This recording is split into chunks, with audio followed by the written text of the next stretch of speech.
नमस्कार दोस्तों, झारखंड सामान्य ज्ञान के लाइव क्विज में आपका बहुत बहुत स्वागत है। दोस्तों, कुछ ही देर में झारखंड सामान्य ज्ञान का लाइव क्विज शुरू किया जाएगा और इसमें आज के जो सवाल होंगे झारखंड के इतिहास से होंगे। तो आप हमारे साथ जल्दी से जल्दी जुड़ें और जितने भी सवाल पूछे जाएंगे उसका उत्तर देने की कोशिश कीजिए।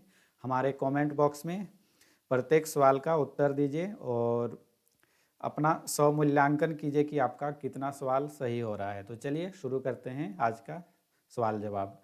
दोस्तों, आज का जो पहला सवाल है, झारखंड क्षेत्र का पहला साहित्यिक उल्लेख किस ग्रंथ में मिलता है? तो आप ऑप्शन आपके सामने हैं, ऐत्रेय ब्राह्मण, वायु पुराण, भगवत पुराण, विष्णु पुराण। तो इसका उत्तर लिखिए फटाफट। तो इसका सही उत्तर है ऐत्रेय ब्राह्मण। ऐत्रेय ब्राह्मण में झारखंड को पुंड या पुंड्र नाम से संबोधित किया गया है। ऐत्रेय ब्राह्मण ऋग्वेद की एक शाखा है। तो दोस्तों, ऐत्रेय ब्राह्मण में झारखंड को क्या कहा गया है? पुंड या पुंड्र। काफ़ी इंपॉर्टेंट है, इसको जरूर याद रखिए। और ऐत्रेय ब्राह्मण जो है ऋग्वेद की एक शाखा है। नेक्स्ट क्वेश्चन है, झारखंड क्षेत्र को मुरंड नाम से किस ग्रंथ में संबोधित किया गया है? तो ऑप्शन आपके सामने है, इसका उत्तर लिखिए फटाफट। झारखंड क्षेत्र को मुरंड नाम से किस ग्रंथ में संबोधित किया गया है? दोस्तों फटाफट इसका उत्तर लिखिए। तो इसका सही उत्तर है ऑप्शन ख, वायु पुराण। दोस्तों, वायु पुराण में झारखंड क्षेत्र को क्या कहा गया है? मुरंड। नेक्स्ट क्वेश्चन देखते हैं, भगवत पुराण में झारखंड क्षेत्र को किस नाम से संबोधित किया गया है? तो ऑप्शन क, वन प्रदेश, मुरंड प्रदेश, किक्कट प्रदेश, कलिंद देश। भगवत पुराण में झारखंड क्षेत्र को किस नाम से संबोधित किया गया है? इसका सही उत्तर है किक्कट प्रदेश। भगवत पुराण में झारखंड को किक्कट प्रदेश कहा गया है। इसका सही उत्तर है ऑप्शन ग। क्वेश्चन नंबर 4, विष्णु पुराण में झारखंड क्षेत्र को किस नाम से संबोधित किया गया है? विष्णु पुराण में झारखंड क्षेत्र को किस नाम से संबोधित किया गया है? इसका सही उत्तर है ऑप्शन ख, मुंड। महाभारत के दिग्विजय पर्व में झारखंड क्षेत्र को क्या कहा गया है? महाभारत के दिग्विजय पर्व में झारखंड क्षेत्र को क्या कहा गया है? इसका सही उत्तर है ऑप्शन क, पुंडरीक देश। महाभारत में इस क्षेत्र को पशु भूमि भी कहा गया है। दोस्तों, महाभारत का एक भाग है दिग्विजय पर्व। दिग्विजय पर्व में झारखंड क्षेत्र का उल्लेख करते हुए इस क्षेत्र को पुंडरीक देश कहा गया है और महाभारत में ही झारखंड क्षेत्र को पशु भूमि भी कहा गया है। तो इसको याद रखिएगा। नेक्स्ट क्वेश्चन है, समुद्रगुप्त की प्रयाग प्रशस्ति में झारखंड क्षेत्र को किस नाम से संबोधित किया गया है? तो इसका सही उत्तर है ऑप्शन ग, मुरुंड देश। नेक्स्ट क्वेश्चन है, झारखंड शब्द का प्रयोग सर्वप्रथम कहाँ किया गया है? झारखंड शब्द का प्रयोग सर्वप्रथम कहाँ किया गया है? तो इसका सही उत्तर है ऑप्शन ग, 13वीं सदी के एक ताम्रपत्र में। दोस्तों, झारखंड का जो नाम सबसे पहले उल्लेख किया गया है, यानी कि जो झारखंड शब्द है, इसका सबसे पहला साहित्यिक उल्लेख जो मिलता है वो 13वीं सदी के एक ताम्रपत्र में मिलता है। इसके अलावा झारखंड शब्द का उपयोग तारीख ए फिरोज शाही में किया गया है, जो शम्स ए सिराज अफीफ के द्वारा लिखा गया है। तारीख ए बांग्ला, यहाँ पर झारखंड शब्द का उल्लेख मिलता है। तारीख ए बांग्ला समीमुल्लाह के द्वारा लिखा गया है। सियार उर मुख्तरीन, यहाँ पर भी झारखंड शब्द का उपयोग हुआ है और ये गुलाम हुसैन खान के द्वारा लिखा गया है। कबीर और जायसी ने भी अपनी रचनाओं में झारखंड शब्द का उल्लेख किया है। तो ये सारे चीज़ों को याद रखना काफ़ी ज़रूरी है। कबीर जो भक्तिकालीन कवि थे और जायसी जिन्होंने पद्मावत लिखा है, उन्होंने भी झारखंड शब्द का प्रयोग किया है। नेक्स्ट क्वेश्चन है, चीनी यात्री फाहियान ने अपनी यात्रा वृत्तांत फो को कुई में छोटानागपुर पठार को क्या कहा है? दोस्तों, चीनी यात्री फाहियान हर्षवर्धन के शासनकाल में भारत आए थे और उसी दौरान ये झारखंड क्षेत्र में भी भ्रमण किए थे। तो अपने यात्रा वृत्तांत बुक जो है, उसकी पुस्तक फोक को कुई में छोटानागपुर पठार को क्या कहा है? तो इसका सही उत्तर है कुक्कुट लाड। ऑप्शन क इसका सही उत्तर है। चीनी यात्री ह्वेनसांग ने चीनी यात्री ह्वेनसांग ने अपने यात्रा वृत्तांत सी यू की में छोटानागपुर पठार को क्या कहा है?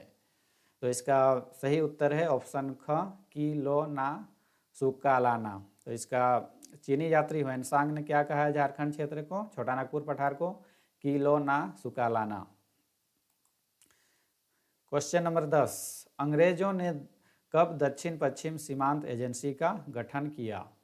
अंग्रेजों ने कब दक्षिण पश्चिम सीमांत एजेंसी का गठन किया? ऑप्शन क 1760, ऑप्शन ख 1857, ऑप्शन ग 1834, ऑप्शन घ 1870।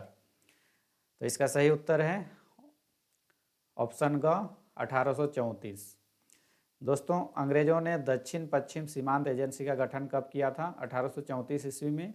और इसका जो मुख्यालय है था विल्किंसनगंज। दोस्तों, विल्किंसनगंज को विशुनपुर भी कहा जाता था, और जो अभी वर्तमान में जो रांची का क्षेत्र है उसी को विल्किंसनगंज कहा जाता था।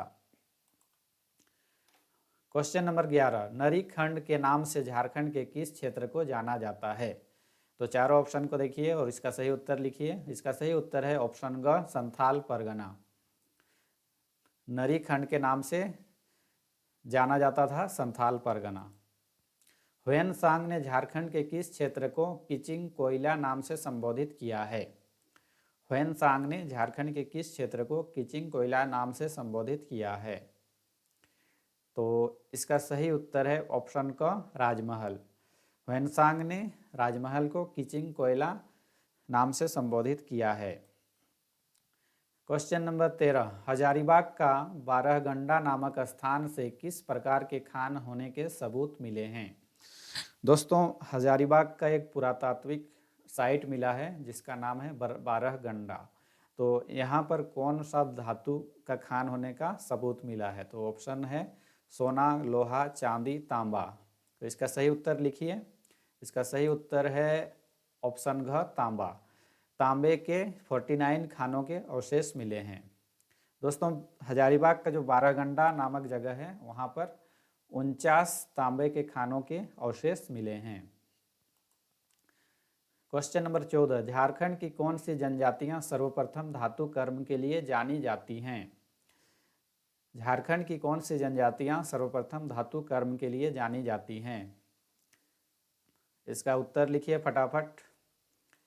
दोस्तों, इसका सही उत्तर है असुर और बिरजिया। दोस्तों, असुर और बिरजिया जो जनजाति है वो झारखंड की सबसे प्राचीनतम जनजातियों में मानी जाती है, और धातु कर्म यानी कि जो लोहा का काम होता था या तांबा का, वो असुर और बिरजिया जनजाति ने ही शुरू किया था। क्वेश्चन नंबर 15, झारखंड की सबसे प्राचीन जनजाति किसे मानी जाती है?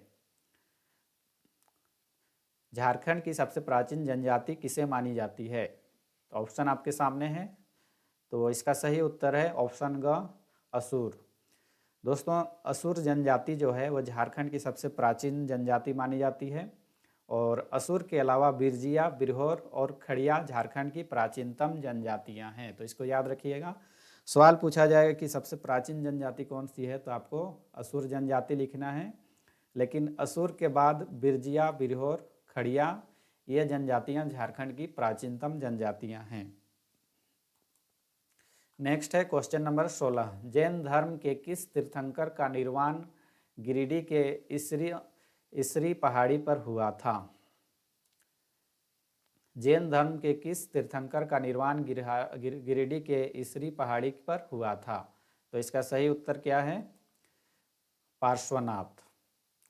दोस्तों, जैन धर्म के जो 23वें तीर्थंकर थे पार्श्वनाथ, उनका जो निर्वाण हुआ था, जहाँ पर इन्होंने अपना शरीर का त्याग किया था, वो गिरिडीह के इसरो नामक जगह में किया था। तो पार्श्वनाथ के बारे में आपको क्या याद रखना है? ये जैन धर्म के 23वें तीर्थंकर थे, और पार्श्वनाथ का जो सिंबल था इनका था सांप था। और जैन धर्म के जो पहले तीर्थंकर थे उनका नाम क्या था? ऋषभ देव। और जो 24वें तीर्थंकर थे वो थे महावीर।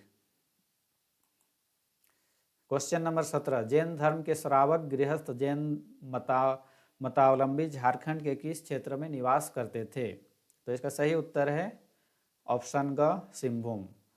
दोस्तों, सिंहभूम जिला में जो जैन धर्म का जो श्रावक श्रेणी के लोग रहते हैं, श्रावक किसे कहा जाता है? जो गृहस्थ जीवन जीते हुए जैन धर्म का पालन करते थे उसको श्रावक कहा जाता था। तो इस कैटेगरी के जो जैन धर्म को मानने वाले लोग थे वो सिंहभूम जिले में वो निवास करते थे, और श्रावक को वर्तमान में इसका अपभ्रंश होते होते अभी इसको सरक कहा जाता है। क्वेश्चन नंबर 18, झारखंड के किस स्थान से रांची स्तूप से मिलती जुलती सिंह शीर्ष की मूर्ति मिली है? झारखंड के किस स्थान से सांची स्तूप से मिलती जुलती सिंह शीर्ष की मूर्ति मिली है? तो इसका सही उत्तर है ऑप्शन ख, पलामू का मूर्तिया गांव। पलामू के मूर्तिया गांव में क्या मिला है? सांची स्तूप से मिलती जुलती सिंह शीर्ष की एक मूर्ति मिली है। क्वेश्चन नंबर 19, छोटानागपुर खास के नागवंश के संस्थापक कौन थे? छोटानागपुर खास के नागवंश के संस्थापक कौन थे? तो इसका सही उत्तर है ऑप्शन ग, फणिमुकुट राय। दोस्तों, जनश्रुति के अनुसार फणिमुकुट राय पुंडरीक नाग एवं बनारस की ब्राह्मण कन्या पार्वती का पुत्र था। दोस्तों, छोटानागपुर का जो सबसे प्रसिद्ध और सबसे लंबे समय तक शासन करने वाला जो वंश था वो कौन सा था? नागवंश। और नागवंश के संस्थापक कौन थे? फणिमुकुट राय। और फणिमुकुट राय के बारे में जनश्रुति में जो परंपरागत कहानी चली आ रही है उसके अनुसार फणिमुकुट राय पुंडरीक नाग एवं बनारस की ब्राह्मण कन्या पार्वती का पुत्र था। क्वेश्चन नंबर 20, नागवंशी राजा भीमकर्ण ने अपनी राजधानी किस स्थान को बनाई थी? नागवंशी राजा भीमकर्ण ने अपनी राजधानी किस स्थान को बनाई थी? तो इसका सही उत्तर है ऑप्शन ख, खुखरा। भीमकर्ण राय के स्थान पर कर्ण की उपाधि धारण करने वाले पहले नागवंशी राजा थे। तो इसको याद रखिएगा। जो नागवंश के जो बाकी राजा थे वे अपना जो उपाधि धारण करते थे वो राय लिखते थे, जैसे फणिमुकुट राय, इस तरह के नाम होते थे। लेकिन भीमकर्ण पहले नागवंशी राजा थे जिन्होंने कर्ण की उपाधि धारण की। भीमकर्ण ने भीम सागर नामक बड़ा तालाब का निर्माण करवाया जो वर्तमान में भी अवस्थित है। तो इसको याद रखिएगा। नेक्स्ट क्वेश्चन है, चैतन्य महाप्रभु किस नागवंशी राजा के शासनकाल में पंच परगना क्षेत्र आए थे? चैतन्य महाप्रभु किस नागवंशी राजा के शासनकाल में पंच परगना क्षेत्र आए थे? तो इसका सही उत्तर है ऑप्शन ग, क्षत्रकर्ण।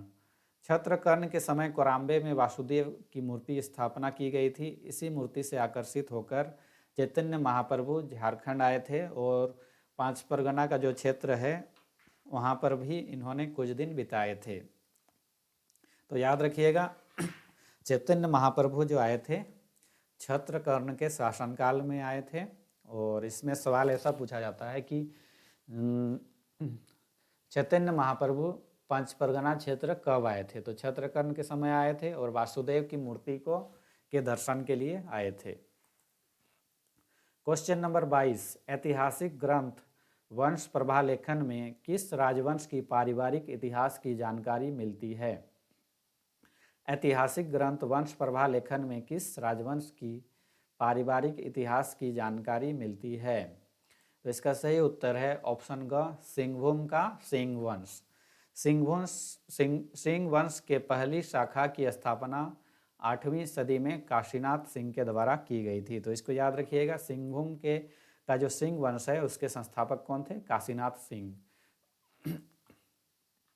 क्वेश्चन नंबर 23, सिंह वंश के किस शासक को बनारस तीर्थ यात्रा के दौरान मुसलमान सैनिकों द्वारा पकड़कर उड़ीसा ले जाया गया? तो इसका सही उत्तर है ऑप्शन ख, अर्जुन सिंह प्रथम। दोस्तों, अर्जुन सिंह प्रथम जो थे ये बनारस में तीर्थ यात्रा के लिए निकले थे। इसी दौरान इसको मुसलमान सैनिकों ने पकड़ लिया और गिरफ्तार करके उड़ीसा के कटक नामक जगह पर ले गए थे। क्वेश्चन नंबर 24, रामगढ़ राज्य के संस्थापक का क्या नाम था? रामगढ़ राज्य के संस्थापक का क्या नाम था? ऑप्शन आपके सामने है, उत्तर को लिखिए फटाफट। ऑप्शन क है बागदेव सिंह, ऑप्शन ख सिंहदेव, ऑप्शन ग है हेमंत सिंह, ऑप्शन घ है तेज सिंह। तो इसका सही उत्तर है ऑप्शन क, बागदेव सिंह। दोस्तों रामगढ़ राज्य का स्थापना किसने किया था? बागदेव सिंह। इसकी स्थापना हुई थी 1368 ईस्वी में और इसकी राजधानी उस समय थी सिसिया। क्वेश्चन नंबर 25, रामगढ़ के किस शासक ने बादम को अपनी राजधानी बनाया? रामगढ़ के किस शासक ने बादम को अपनी राजधानी बनाया? तो इसका उत्तर लिखिए फटाफट कमेंट बॉक्स में। तो दोस्तों इसका जो सही उत्तर है ऑप्शन का हेमंत सिंह। हेमंत सिंह का जो शासनकाल था 1604 ईस्वी से 1661 ईस्वी तक। क्वेश्चन नंबर 26, रामगढ़ राज्य के अंतिम राजा कौन थे? रामगढ़ राज्य के अंतिम राजा कौन थे? ऑप्शन आपके सामने हैं। ऑप्शन क तेज सिंह, ऑप्शन ख हेमंत सिंह, ऑप्शन ग दलेल सिंह, ऑप्शन घ कामाख्या नारायण सिंह। तो इसका सही उत्तर है ऑप्शन घ कामाख्या नारायण सिंह।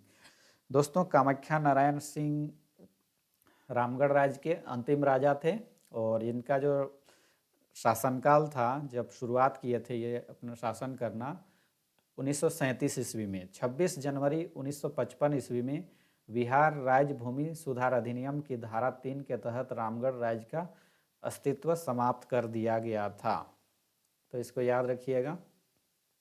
जब भारत आज़ाद हुआ उसके बाद जितने भी जमींदार और राजा थे उनका जो पावर था वो सारा खत्म कर दिया गया बिहार राज्य भूमि सुधार अधिनियम के तहत।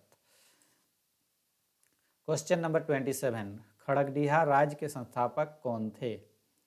खड़गडिहा राज्य के संस्थापक कौन थे? खड़गडिहा कहाँ पर स्थित है? हजारीबाग क्षेत्र में है। इसका सही उत्तर है ऑप्शन का हंसराज देव। क्वेश्चन नंबर 28, गोमुखी राजा किस राज्य के शासक के रूप में प्रसिद्ध हुआ? गोमुखी राजा किस राज्य के शासक के रूप में प्रसिद्ध हुआ? इसका सही उत्तर ऑप्शन ग पंचेत। मानभूम क्षेत्र में पंचेत का जो एरिया है मानभूम क्षेत्र या वर्तमान में जो धनबाद का एरिया है वहाँ पर पड़ता है। और गोमुखी राजा जो थे वो कपिला गाय के द्वारा पालित राजा थे। क्वेश्चन नंबर 29, मुगल इतिहास ग्रंथों में कोकरह के नागवंशी राजाओं को जमींदार ए खान अलामा कहा गया है, इसका अर्थ क्या है? क्वेश्चन एक बार फिर से सुन लीजिए। मुगल इतिहास ग्रंथों में कोकरह के नागवंशी राजाओं को जमींदार ए खान अलामा कहा गया है, इसका अर्थ क्या है? तो इसका सही उत्तर है ऑप्शन ग हीरा खानों का मालिक। दोस्तों मुगल काल में नागवंशी राजाओं को क्या कहा जाता था? जमींदार एक खान अलामा, और उसका अर्थ होता है हीरा खानों का मालिक। नेक्स्ट क्वेश्चन है, मुगल बादशाह जहांगीर के शासन में नागवंशी राजा दुर्जन शाल को कितने वर्षों तक कैद करके रखा गया था? मुगल बादशाह जहांगीर के शासन काल में नागवंशी राजा दुर्जन शाल को कितने वर्षों तक कैद करके रखा गया था? इसका सही उत्तर है ऑप्शन ख 12 वर्ष, 1615 ईस्वी से 1627 ईस्वी तक। दोस्तों दुर्जन शाल को 12 वर्षों तक इसको कैद करके रखा गया था, उसके बाद छोड़ दिया गया। आगे देखते हैं नेक्स्ट क्वेश्चन कौन सा है। दुर्जन शाल ने सम्राट जहांगीर को कितना कर देना स्वीकार किया? दुर्जन शाल ने सम्राट जहांगीर को कितना कर देना स्वीकार किया? तो इसका सही उत्तर है ऑप्शन का 6000 रुपया। दोस्तों दुर्जन शाल ने 6000 रुपया जहांगीर को सालाना कर देना स्वीकार किया। हो जनजाति और अंग्रेजों के बीच पहली लड़ाई किस नदी के किनारे हुई थी? हो जनजाति और अंग्रेजों के बीच पहली लड़ाई किस नदी के किनारे हुई थी? इसका सही उत्तर है ऑप्शन ग रोरो नदी, जो चाईबासा में स्थित है। दोस्तों अंग्रेजों और हो जनजाति के बीच रोरो नदी के किनारे पर लड़ाई हुई थी और चाईबासा के निकट 1820 ईस्वी में मेजर रफसेज के नेतृत्व में। क्वेश्चन नंबर 33, चुहाड़ विद्रोह कब हुआ था? इसका सही उत्तर है ऑप्शन ग 1769 ईस्वी। दोस्तों चुहाड़ विद्रोह के जो मुख्य नेतृत्वकर्ता थे वो कौन थे? रघुनाथ महतो। नेक्स्ट क्वेश्चन है, इनमें से कौन सा व्यक्ति चुहाड़ विद्रोह से संबंधित नहीं है? इनमें से कौन सा व्यक्ति चुहाड़ विद्रोह से संबंधित नहीं है? क्वेश्चन को ध्यान से देखिए, इनमें से कौन सा व्यक्ति चुहाड़ विद्रोह से संबंधित नहीं है? दुर्जन सिंह, रघुनाथ महतो, बुधु भगत, श्याम गंजम। इसका जो सही उत्तर है बुधु भगत। दोस्तों बाकी जो 3 नाम देख रहे हैं, दुर्जन सिंह, रघुनाथ महतो और श्याम गंजम, ये तीनों व्यक्ति चुहाड़ विद्रोह में इन्होंने पार्टिसिपेट किया था, तो इसको याद रखिएगा। और बुधु भगत जो हैं ये कोल विद्रोह से संबंधित व्यक्ति हैं। चुहाड़ विद्रोह कब किया गया था? 1769 ईस्वी में, और जंगल महल और मानभूम के क्षेत्र में। क्वेश्चन नंबर 35, चेरो विद्रोह का दमन किसने करवाया था? चेरो विद्रोह का दमन किसने करवाया था? इसका सही उत्तर है कैप्टन जैकब कैमक। दोस्तों चेरो विद्रोह जो हुआ था वो पलामू के क्षेत्र में हुआ था। चेरो विद्रोह के नेतृत्वकर्ता कौन थे? चित्रदीप राय और जयनाथ सिंह। क्वेश्चन नंबर 35, करिया फुलहर नामक व्यक्ति किस विद्रोह से संबंधित थे? करिया फुलहर नामक व्यक्ति किस विद्रोह से संबंधित थे? इसका उत्तर है पहाड़िया विद्रोह। पहाड़िया विद्रोह या पहाड़िया विद्रोह। पहाड़िया विद्रोह कब हुआ था? 1772 ईस्वी में।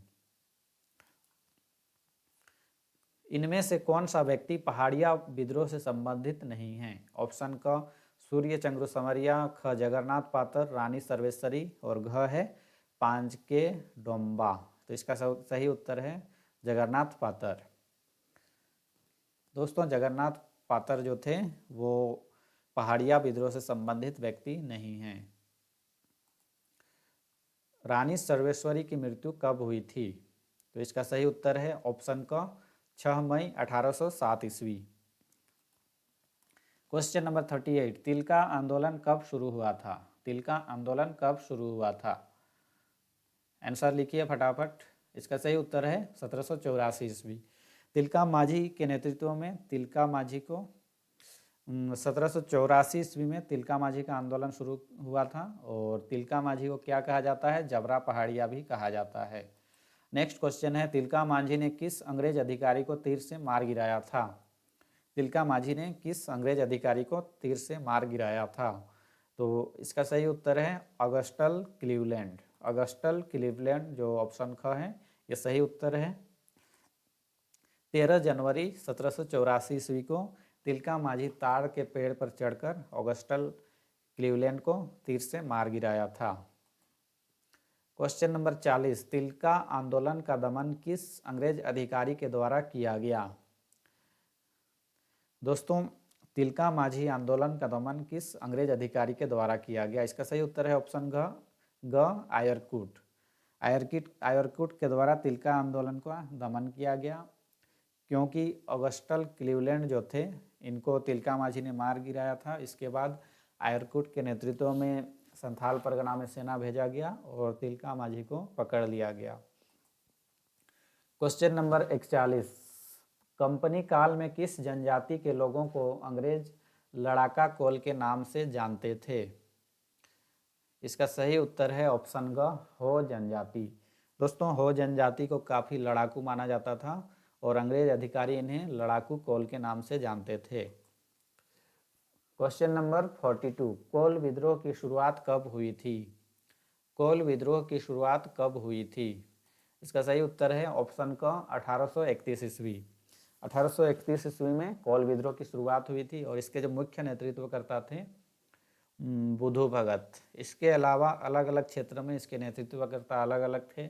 सिंगराई मानकी और बिंदराई मानकी ये तमाड़ क्षेत्र में आंदोलन का नेतृत्व किए थे। बुधु भगत को किस अंग्रेज अधिकारी ने मार गिराया था?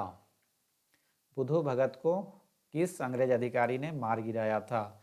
इसका सही उत्तर है ऑप्शन ख कैप्टन इम्पे। गंगा नारायण को जिंदा या मुर्दा पकड़ने के लिए अंग्रेज सरकार ने कितना इनाम रखा था? गंगा नारायण को जिंदा या मुर्दा पकड़ने के लिए अंग्रेज सरकार ने कितना इनाम रखा था? तो इसका सही उत्तर है ऑप्शन ग 5000 रुपया। गंगा नारायण का हंगामा इसको कहा जाता है। या इसको भूमिज विद्रोह भी कहा जाता है, जो 1832-33 ईस्वी में हुआ था। क्वेश्चन नंबर 45, संथाल विद्रोह कब हुआ था? संथाल विद्रोह कब हुआ था? इसका सही उत्तर है ऑप्शन ख 1855 ईस्वी, सिंधु कान्हू चांद भैरव के नेतृत्व में। दोस्तों सिंधु कान्हू चांद और भैरव ये 4 भाई थे और ये चारों भाइयों के नेतृत्व में संथाल परगना में काफ़ी बड़ा आंदोलन हुआ था, जिसको संथाल हुल के नाम से भी जाना जाता है। क्वेश्चन नंबर 46, किस तारीख को लगभग 6000 संथालों की सभा हुई और अंग्रेजों के खिलाफ एक स्वर में विद्रोह का निर्णय लिया गया? तो इसका सही उत्तर क्या है? उत्तर का 30 जून 1855 ईस्वी। दोस्तों 30 जून 1855 ईस्वी को सिद्धू कान्हू चांद भैरव के नेतृत्व में लगभग 6000 संथालों की सभा हुई और वहाँ पर एक स्वर में अंग्रेजों के खिलाफ विद्रोह का ऐलान किया गया और इसीलिए इस दिन को हूल दिवस के नाम से जाना जाता है। तो इसको याद रखिएगा, 30 जून क्या है? हूल दिवस।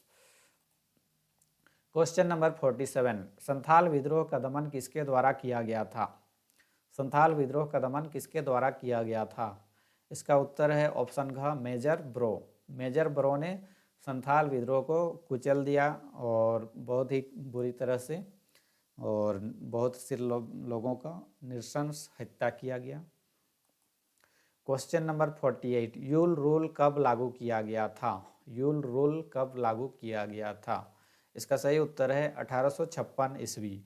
जॉर्ज यूल भागलपुर के कमिश्नर थे। यूल रूल के तहत पारंपरिक ग्राम प्रधान व्यवस्था को लागू किया गया और ग्राम प्रमुख को पुलिस की शक्तियां दी गई। दोस्तों संथाल विद्रोह के ठीक बाद में जब संथाल विद्रोह का दमन किया गया, उसके बाद 1856 ईस्वी में भागलपुर के जो कमिश्नर थे जॉर्ज यूल, उसके द्वारा यूल रूल को फिर दोबारा लागू किया गया। और यूल रूल में क्या प्रावधान था? इसके तहत पारंपरिक जो ग्राम प्रधान की व्यवस्था थी उसको लागू किया गया और ग्राम प्रमुख को पुलिस की शक्तियां। दोस्तों क्वेश्चन नंबर 49, सदानों की जमीन को क्या कहा जाता है? सदानों की जमीन को क्या कहा जाता है? तो इसका सही उत्तर है ऑप्शन ग कोड़कर। दोस्तों यहाँ पर आंसर गलत लिखा गया है, तो इसको याद रखिएगा, सदानों की जमीन को क्या कहा जाता है? कोड़कर। नेक्स्ट क्वेश्चन है, भुइंहरी किनकी जमीन को कहा जाता है? तो इसका सही उत्तर है ऑप्शन क उरांव की जमीन को भुइंहरी कहा जाता है। तो दोस्तों ये था आज का सवाल जवाब का सिलसिला, झारखंड सामान्य ज्ञान से संबंधित क्विज। उम्मीद करते हैं आपको ये सवाल जवाब अच्छा लगा होगा। दोस्तों इस तरह का जो सवाल जवाब का सिलसिला होगा, प्रश्नोत्तर का सिलसिला, अगले रेगुलर कंटिन्यूअस किया जाएगा, तो आप हमारे चैनल में जुड़े रहें। और जब भी इस तरह का लाइव क्विज आए तो आप हमारे साथ क्वेश्चन को फॉलो करें और उसका उत्तर देने की कोशिश कीजिए। तो अगले वीडियो में फिर मिलेंगे कोई नए क्वेश्चन, कोई नए टॉपिक के साथ। तब तक आप हमारे साथ बने रहिए। धन्यवाद।